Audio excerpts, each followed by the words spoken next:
আসসালামু আলাইকুম রহমতুল্লাহি ওয়া বারাকাতুহু। আপনারা সবাই কেমন আছেন? আলহামদুলিল্লাহ। প্রথমে শুকরিয়া আদায় করছি মহান আল্লাহর দরবারে, যিনি আমাদের সৃষ্টি করেছেন। আমরা দেশে দূর দূরান্ত থেকে এসেছি, এই জন্য আল্লাহ আমাদেরকে সুস্থভাবে রেখেছেন, এই জন্য আবার বলে আলহামদুলিল্লাহ। এবং শুকরিয়া জ্ঞাপন করছি আল্লাহর কাছে এবং দরুদ পড়ছি মানবতার নেতৃত্ব হযরত মুহাম্মদ মুস্তাফা সাল্লাল্লাহু আলাইহি ওয়াসাল্লামের উপর, যিনি আমাদের শত ব্যস্ততার মাঝেও সুস্থ রেখে একটা সুন্দর মহৎ অনুষ্ঠানে উপস্থিত হতে পেরেছি। এই জন্য আমরা সবাই ভাগ্যবান। বিশেষ করে আমি আপনাদের কাছে একটা কথা বলবো, আমি একজন এতিম, আমার বাবা মা কেউ নেই।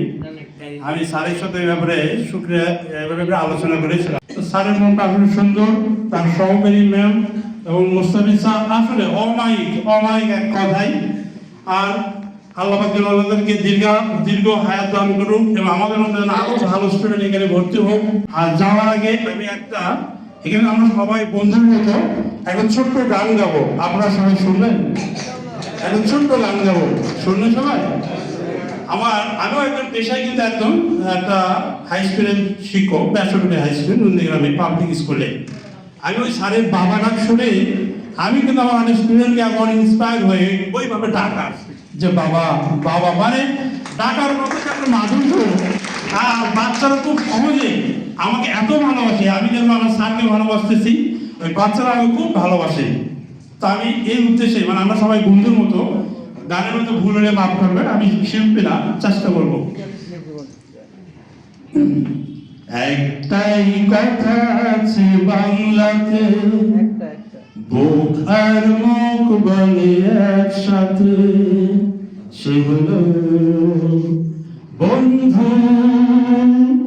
বন্ধু মামা, বন্ধু মামা।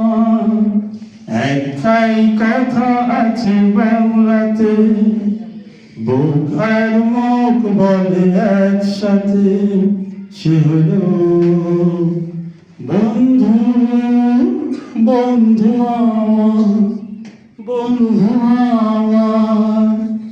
কেউ মিথ্যে আমির কেউ চিনি না, যাতে বিচার করা শুনে বোঝে না, সে হলো বন্ধু।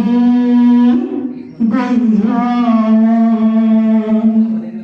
টাকায় যায় না কেনা বন্ধু কোথায়, সে শুধু কপাল বলে নিয়ে দুনিয়াতে, তুমি যে বন্ধু। বন্ধু আমার।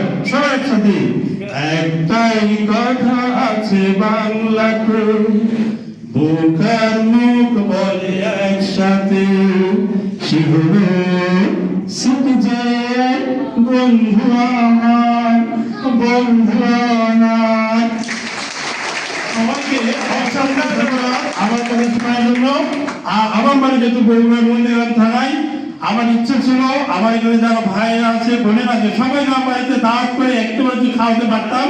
তো আপনাদের সবার প্রতি দাওয়াত থাকলো, আমার বাড়িতে আল্লাহ যেন আমাকে সে পর্যায়ে প্রচার তৌফিক দেয়, আমি যেন সবাই ভাই বোনকে দাওয়াত করে এই সাল সহ আমার বাড়িতে যেন একটা অনুষ্ঠান করতে পারি, এই আশা ব্যক্ত করে আমি শেষ করছি। আল্লাহ হাফেজ। আসসালামু আলাইকুম।